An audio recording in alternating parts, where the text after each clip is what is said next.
Imagine a scenario where every single credit card you own is maxed out, and in a desperate move you take out additional loans just to pay off that existing debt. This sounds like a bizarre financial strategy, a sort of vicious cycle that could lead anyone to bankruptcy within mere months. Yet, this is precisely how the United States government manages its finances. It borrows money by issuing bonds and subsequently buys them back through its central bank. On the surface, it appears that the United States is paying itself with funds it does not actually possess.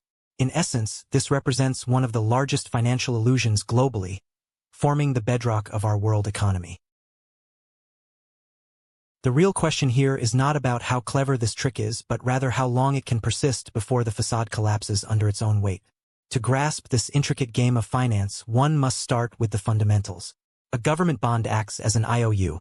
When the U.S. Treasury issues a bond, it essentially communicates to the buyer, "Provide me with your funds now, and I promise to return them later along with interest."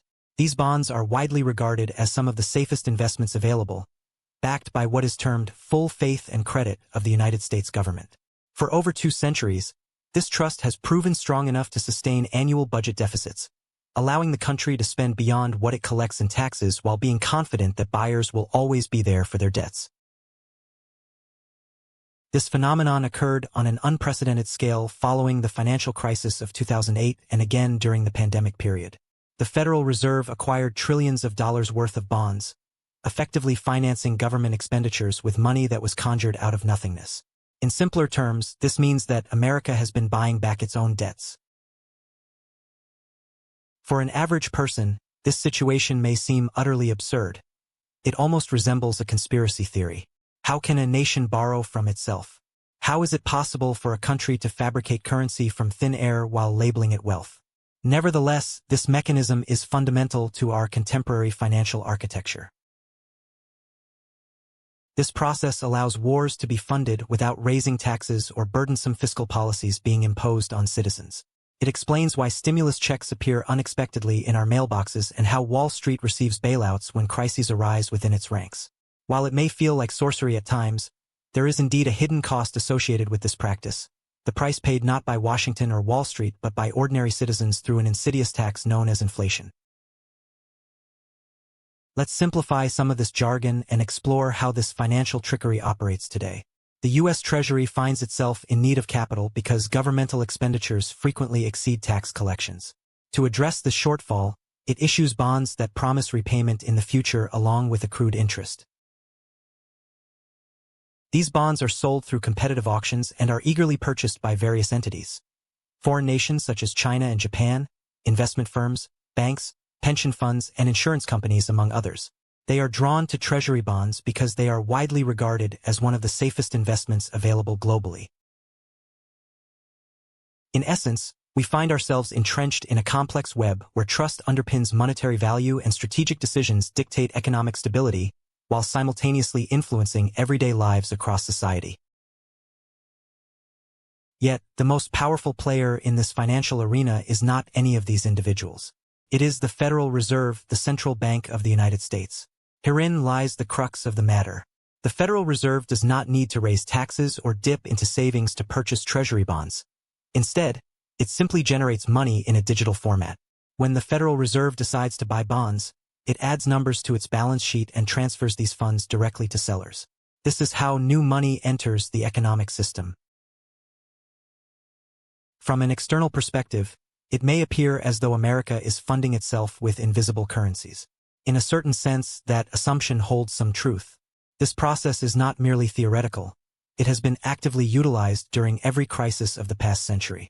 For instance, during the financial collapse of 2008, the Federal Reserve initiated a strategy known as quantitative easing, acquiring treasury bonds and mortgage-backed securities worth trillions of dollars to stabilize the economy. Similarly, during the pandemic, the Fed expanded its efforts on an even grander scale, financing emergency expenditures and stimulus checks for citizens. Without this bond-buying maneuver, the U.S. government would have faced significant pressure to either drastically raise taxes or cut spending, neither of which was politically feasible at that time. Consequently, it relied on its own central bank to print the necessary funds instead. The beneficiaries in this intricate game are quite apparent. Politicians can engage in spending without facing direct backlash from taxpayers who might oppose tax increases. Meanwhile, banks and investors enjoy liquidity and asset prices propped up by purchases made by the Federal Reserve. Foreign governments continue to view treasury bonds as a reliable investment option despite these complexities. However, who bears the brunt of this arrangement? It is everyday citizens who ultimately suffer. Even though this system appears seamless on the surface, it comes with a hidden cost: inflation. Each time new money is created to acquire bonds, it dilutes the value of existing currency in circulation.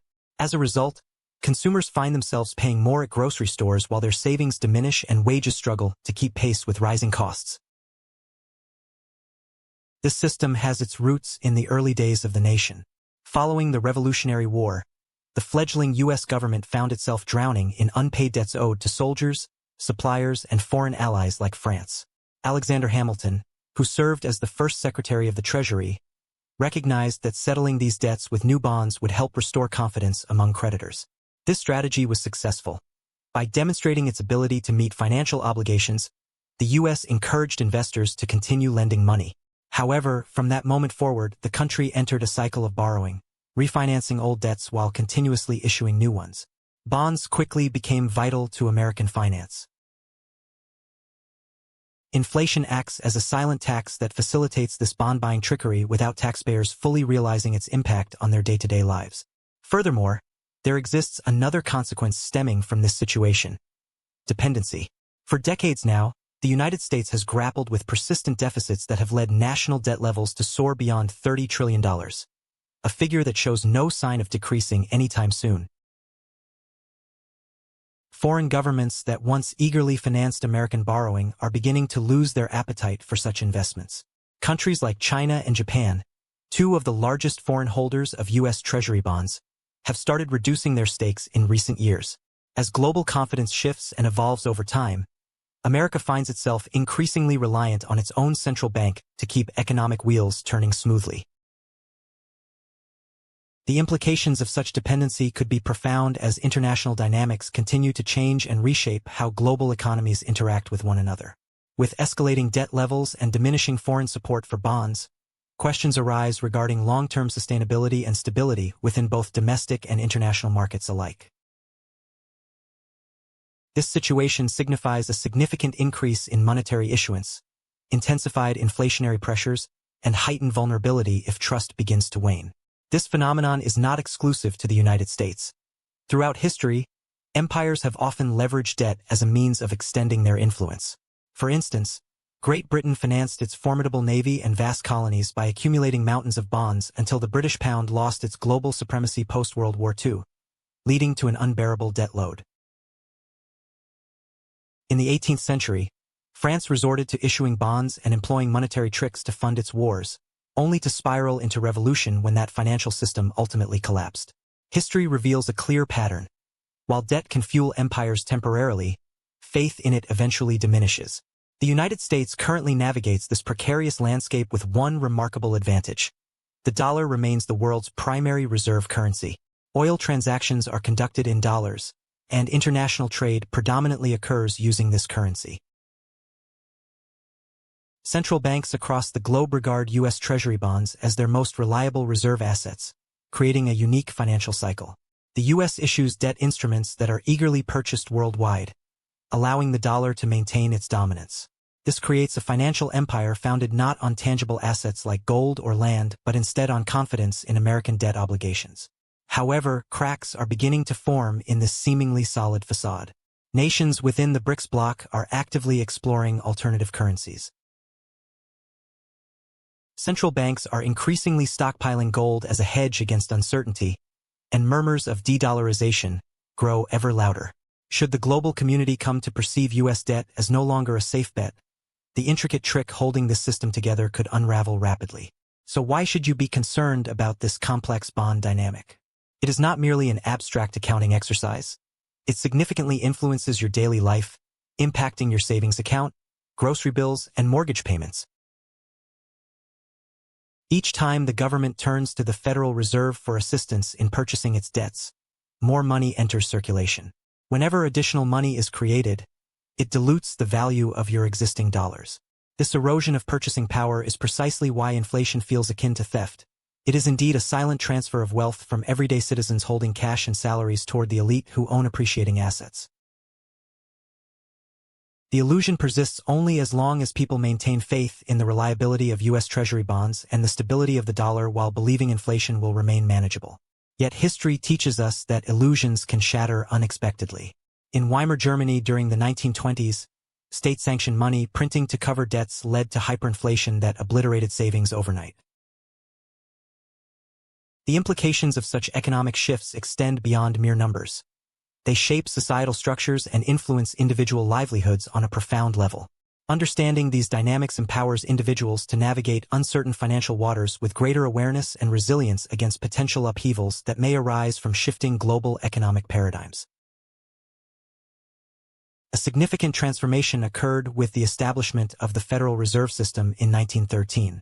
Prior to this creation, America's banking landscape was chaotic and prone to panics and crashes that could disrupt economic stability at any moment. The Federal Reserve was introduced as a stabilizing force within this system and took on the role of lender of last resort during times of financial distress. However, it also became an ally for the government in managing its debt levels effectively. When World War II erupted, there was an urgent need for vast sums of money to fund military expenditures. Consequently, the Federal Reserve intervened by agreeing to purchase government bonds as needed in order to maintain low borrowing costs. In the 1970s, following the abandonment of the gold standard by President Nixon, the value of the dollar plummeted, leading to widespread chaos. Americans found themselves waiting in long lines to fill their gas tanks as inflation soared into double digits. Even today, after enduring years of quantitative easing and stimulus measures during the pandemic, echoes of those crises still resonate through rising prices, housing market bubbles, and fragile economic structures.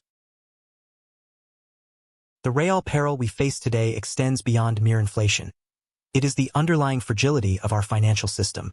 Should foreign investors lose faith in U.S. Treasury bonds, the nation would be compelled to finance a substantial portion of its debt domestically. This shift would increase reliance on the Federal Reserve, resulting in greater money supply expansion and an even steeper inflationary burden on American citizens. If confidence in the dollar were to collapse entirely, it could trigger a cascade effect that threatens to destabilize the global financial architecture built upon these debt instruments. The United States would inevitably confront a fate similar to that of previous empires that overextended their borrowing. Eventually, the bill comes due. Understanding the intricacies of this bond mechanism is crucial because it illustrates how monetary policy and political power intertwine. It reveals how governments often sidestep difficult decisions by effectively borrowing from themselves while passing the costs onto society at large. This dynamic explains why national debt continues to swell regardless of which party is in control. The bond trick is not merely a partisan issue. It operates at a structural level within our economy. It serves as an unseen engine that keeps the empire functioning until it reaches a breaking point. So what lessons can we draw from this situation? Financial literacy entails looking beyond surface-level illusions and recognizing hard truths about state finances. Acknowledging that government debt carries real costs is essential. Inflation acts as a hidden tax that erodes purchasing power quietly but steadily. Trust remains the critical barrier between economic stability and potential collapse. Individuals must engage with challenging questions regarding their own financial situations. If the system wobbles, do you possess assets that will retain their value? As inflation accelerates, are your savings secure against its corrosive effects? Should faith in treasury bonds weaken, are you aware of how this might jeopardize your retirement savings, mortgage stability, or even your salary? When this intricate system falters, it will not be Washington or Wall Street left holding the bag. It will be ordinary citizens like you who bear the consequences. History may not repeat itself verbatim, but it frequently echoes through time. Once upon a time, Britain financed its empire through bonds until public trust evaporated completely. France became mired in debts until revolutionary forces brought about its demise. Now America finds itself engaged in similar practices, perpetually borrowing and buying back its own debts while promoting a facade that suggests such arrangements can continue indefinitely without consequence. However, every illusion has an expiration date. It is only a matter of time before reality intervenes. This reflection invites us all to reconsider our perspectives on financial stability and governmental responsibility in managing national debt. Each individual must remain vigilant and informed about both current events and historical patterns to safeguard their future amid prevailing uncertainties. As a result of this partnership between government financing and central banking operations, a complex web emerged, one that intertwined public debt with monetary policy considerations while creating an environment where government borrowing could flourish unchecked. This dynamic relationship between national debt management and economic health continues today as policymakers grapple with balancing fiscal responsibility against pressing societal needs. The fundamental tenets established back then have evolved but remain deeply embedded within America's economic framework today. The intricate balance between investor confidence and governmental fiscal strategies remains critical in determining future economic trajectories, an ongoing narrative shaped by historical precedents that echo through time into contemporary discussions on national debt sustainability and financial governance principles. In conclusion, understanding this elaborate system requires more than just familiarity with numbers or policies. It demands recognition of how these mechanisms play out across generations, shaping lives and influencing global economic trends from one era into another, while laying bare both opportunities and risks inherent within such an approach towards financing national priorities. Essentially, the United States has discovered a method to ensure demand for its debt securities. The Federal Reserve has the ability to create money from thin air and use it to purchase treasury bonds directly. This practice took a global turn in 1971, marking a significant shift in financial policy. Prior to this year, the US dollar was tied to gold, which meant that foreign governments could exchange their dollars for physical gold upon request. However, as American debt began to rise significantly due to escalating expenses related to the Vietnam War and various domestic programs, confidence in the dollar started to wane. In response to this growing uncertainty, President Richard Nixon made the pivotal decision to abandon the gold standard, severing the long-standing link between the dollar and any tangible asset. Since that moment, the value of the dollar has relied solely on trust, specifically, the willingness of investors to continue purchasing American bonds. This transition transformed the financial system into one based purely on paper and faith. So how does this intricate system function today? The U.S. Treasury issues bonds as a means of covering budget deficits that arise when government spending exceeds its tax revenues. These bonds attract a wide array of investors, including foreign governments, pension funds, and banks. However, when demand for these securities dwindles, the Federal Reserve steps in as a stabilizing force. It creates new money digitally, effectively printing numbers, and utilizes these funds to buy up treasury bonds.